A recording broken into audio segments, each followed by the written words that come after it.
Treyjum og sjáum hérna liðin ef við rennum bara svona hratt í það bara eins og hann er. Hann skoppar hér og þar að menn eru að taka fyrstu snertinguna en það séður að liðin bara náða að sauma í góða sókn. Frábærlega gert hjá Ágústi Orra hvernig hann hirði boltann hann af. Arnór Inga mættur hérna einn á móti Nökkva. Ágústi Orri gerir vel fyrir að vera vinstri fótinn. Komin í fyrirgefstöðu, kemur sendingur á hesti þeirra í netinu, frábærlega gert hjá Ágústi Orra Þorsteinsinni sem að vann boltann upp á vellinum og hafði pínu hefnina með sér þarna en þvílíkur dugnaður í kappanum þarna.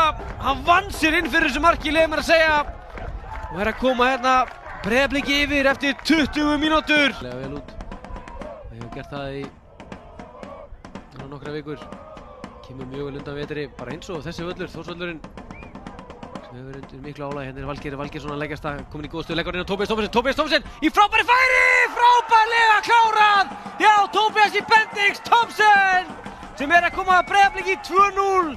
Hans 8. mark á þessari leiktíð í bestu deildinni og þetta kláraði hann vel. Frábær sending frá Valgeir. Standa þarna fyrir Anton Ara og kemur skotið en þetta er yfirmarki hjá Vísindi Valár og þá flautar Vilhjálmur Alva til loka þessa leiks. IBVF 0, Breiðablik 2 eru lokatölunar hérna á Þórsvelli í Vestmannaeyjum þar sem að Breiðablik vinna að mínu mati bara nokkuð sannfærandi sigur á Eyjamönnum.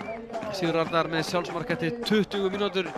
Svo segja Gárungarnir, ég ætla að gefa Ágústi Orra Þorsteinsinni þetta mark. Fær allan skráð í